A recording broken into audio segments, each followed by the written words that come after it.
नमस्कार, आप देख रहे हैं ब्रेकिंग बिहार। ताजा मामला ये आ रहा है कि धोरैया के पूर्व विधायक मनीष कुमार ने अपने प्रतिद्वंदी वर्तमान राजद विधायक भूदेव चौधरी के खिलाफ चुनाव में कुछ तथ्यों को छुपाने का आरोप लगाते हुए माननीय सर्वोच्च न्यायालय में एक याचिका दायर की थी, जिस पर सर्वोच्च न्यायालय ने संज्ञान लेते हुए भूदेव चौधरी, उनके पार्टी के राष्ट्रीय अध्यक्ष, बांका के तत्कालीन डीएम सभी के खिलाफ एक नोटिस जारी किया है, जिसका जवाब 1 जुलाई तक उन्हें देना है और इस मामले में 12 जुलाई को माननीय सुप्रीम कोर्ट में सुनवाई होनी है। आइए पूरी बात जानते हैं पूर्व विधायक मनीष कुमार से, आखिर क्या मामला था। अभी हम हैं धोरैया के पूर्व विधायक मनीष कुमार जी के साथ। आइए जानते हैं इन्होंने इस बार के चुनाव में किसी तरह की गड़बड़ी लेकर अपने प्रतिद्वंदी भूदेव चौधरी के खिलाफ सुप्रीम कोर्ट में कुछ रिट दाखिल किया था, उस पर कुछ आया है। क्या आया है हम जानते हैं मनीष कुमार जी से। मनीष जी, आपका स्वागत है ब्रेकिंग बिहार में। क्या आया है ये सुप्रीम कोर्ट से? बहुत बहुत धन्यवाद। जो भी सुप्रीम कोर्ट का न्यूज़ अभी जो आप लोगों के कान तक आया है, उसके पीछे की बात मैं बताना चाहूँगा कि सुप्रीम कोर्ट के जस्टिस नरीमन साहब, उनका 2018 में जजमेंट आया था क्रिमिनलाइजेशन ऑफ पॉलिटिक्स को रोकने के ख्याल से कि जो भी उम्मीदवार होंगे वो अपने ऊपर अगर किसी तरह के आपराधिक मामले हैं उसको जाहिर करना अनिवार्य है, और इसको बहुत सख्ती से इस बार चुनाव आयोग ने अनुपालन किया। लेकिन जो हमारे राजद के उम्मीदवार थे, जो हमारे ही क्षेत्र से इस बार जीत हुई है राजद के उम्मीदवार का, श्री भूदेव चौधरी जी का, उनका एक मामला था, जमीन हड़पने का एक मामला था, जो काफ़ी दिनों से 2015 से ही वो केस चल रहा था। भागलपुर के मुजाहिदपुर थाना से केस था और भागलपुर न्यायालय में यह केस चल रहा था। उसको इंटेंशनली उन्होंने इस बार 2020 के चुनाव नॉमिनेशन में इस बात का जिक्र नहीं किया। इसके पीछे भी राजनीति है कि जिस जाति से संबंध, जिस जाति से वो केस था, मैटर था, अगर उस केस को अगर वो प्रदर्शित कर देते और अखबार में अगर जग जाहिर हो जाता तो स्वाभाविक है उस जातिगत वोट उनको नहीं मिल पाता, उनका वोट बैंक पर असर पड़ सकता था। और यही कारण से उन्होंने इस केस को अपने हलफनामा में दर्ज नहीं कराया। स्वाभाविक है, जब सुप्रीम कोर्ट का गाइडलाइंस है और जब जजमेंट था, उस जजमेंट के आलोक में मैंने कंटेम्प्ट पिटीशन फाइल किया सुप्रीम कोर्ट में।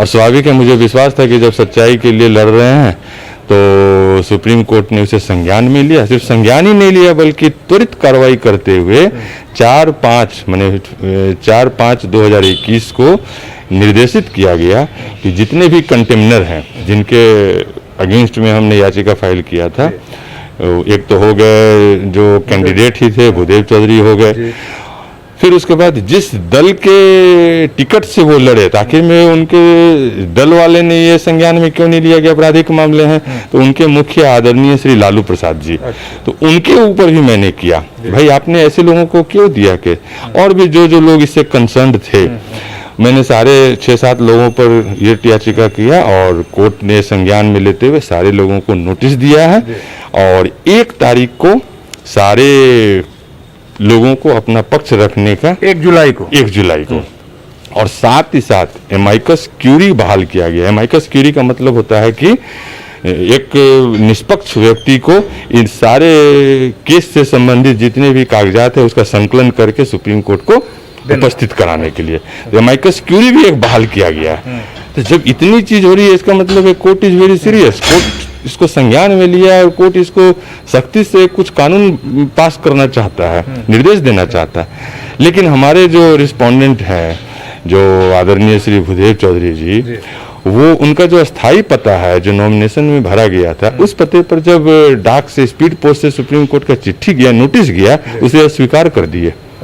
और वो भी प्रूफ मेरे पास हो गया, वो लिखवा दिए कि यहाँ पर ये नहीं रहते हैं। तो भाई अगर आपने चुनावी हलफनामे में दिया है कि मेरा ये घर है और रहते वहाँ नहीं है, ताकि कहाँ रहते हैं, इसका मतलब भगोड़ा हासिल है क्या भाई।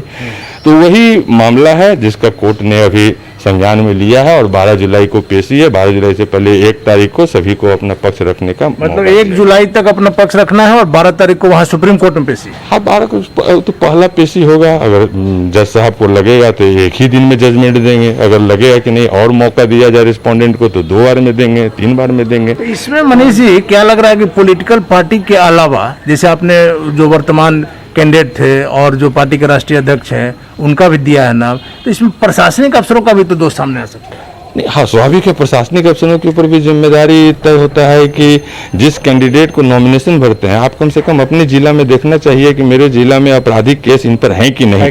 अगर लंबित है तो उसे उजागर करना चाहिए। तो ये भी प्रशासनिक लापरवाही। ये मामला तो फिर उसको निरस्तीकरण के लिए भी मान्य हो सकता है। अब ये तो माननीय सर्वोच्च न्यायालय का निर्णय के अनुसार है, क्या हो सकता है, क्योंकि हम लोग तो न्यायालय के न्याय के प्रत्याशा में रहते हैं। जो उनका होगा, निर्देश होगा, उसका अनुपालन करें। इसको या तो मनीष जी 2 ही चीज हो सकता है, या तो मानवीय भूल करार दिया जाए या उस पर कोई कड़ा। नहीं, ये मानवीय भूल नहीं हो सकता है। किसी का मर्डर कर देना और कोई लाइफ एंड डेथ के सवाल में अगर गलत चीज आप इजहार कर रहे हैं तो वो मानवीय भूल नहीं हो सकता है। ये स्लाइट एरर नहीं है, ये ह्यूमैनिटी एरर नहीं है, ये इंटेंशनली छिपाया गया चीज है। That is a crime. अगर कोई इंटेंशनली आप किसी को कुछ करते हैं तो वो क्राइम है, और ये क्राइम है। और स्वाभाविक है, मुझे विश्वास है सुप्रीम कोर्ट के न्याय पर कि जो भी निर्देश आएगा वो पारदर्शिता के रूप में उसका अनुपालन होगा ही होगा। मुझे यह भरोसा है, अपने न्याय पर भरोसा है। तो ये थे हमारे साथ पूर्व विधायक मनीष कुमार जी, जिन्होंने साफ कहा न्यायालय पर इन्हें पूरा भरोसा है। आगे देखते हैं न्यायालय की ओर से क्या होता है।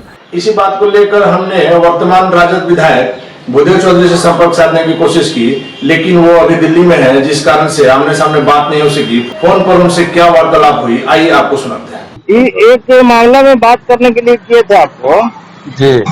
विधानसभा चुनाव के समय जो आदमी हलफनामा जो देता है उसमें किसी तरह का कोई बात आपके द्वारा जाने में छुपाया गया है क्या? छुपाया कहाँ गया है, वो भूल बस हो गया है, लिखिए भूल है जी। और छुपाना रहता। इसके पहले हम 1 साल पहले लोकसभा का चुनाव लड़े, उसमें दिए हुए हैं जी। फिर तो ये छुपाने की बात नहीं है, भूल बस हो गया है। लिखिए भूल हो सकता है और कौन सी इस पर। तो ये सर आपको एक चीज का आइडिया जानकारी है कि मतलब सुप्रीम कोर्ट इस पर नोटिस जारी किया है? हाँ, अभी पेपर वगैरह में भी आया मेरे क्षेत्र में जी।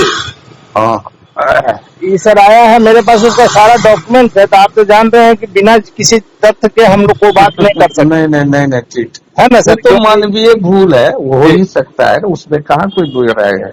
और सर ये आपके नाम के अलावा जो है वहाँ उस समय शायद डीएम सुहर्ष भगत, हाँ, और आपके पार्टी के राष्ट्रीय अध्यक्ष लालू जी के नाम से भी आया हुआ है सर। हाँ। असल देखिए, उस समय पार्टी को भी जो दिया जाता है ना, उसमें सब ठीक है। इस नॉमिनेशन के टाइम में चूंकि मेरा एजेंट वगैरह भरवा रहा था तो छूट गया, किसी तरह से छिपाया नहीं गया है। और वो सिविल सूट है, जमीन जायदाद की बात है। हाँ, तो अभी हमको सूचना विधिवत नहीं मिली है, नोटिस, समझे ना, विधिवत नहीं मिली, लेकिन आज अखबारों में जो आया है उसी के बाद। तो आप इसको कुछ बोलेंगे? हम तो यही कहेंगे कि ये लिखिए भूल है, हमने जानबूझ के नहीं छिपाया है। छिपाना रहता तो हम उसको दैनिक जागरण में नहीं दिलवाते, टेलीविजन पर नहीं दिलवाते। हमने सब तरह से माना है, कानून लॉ जो है उसको तो हमने माना है। ठीक है, छिपाने की बात नहीं है, लिखिए भूल है। तो आपने सुना भूदेव चौधरी ने क्या कहा, मनीष कुमार ने क्या कहा। आगे अब क्या होता है, माननीय न्यायालय इस पर क्या करता है, ये देखने वाली बात होगी। अभी आप देख रहे हैं ब्रेकिंग बिहार, खबरों का सिलसिला जारी है। आप देखते रहें ब्रेकिंग बिहार।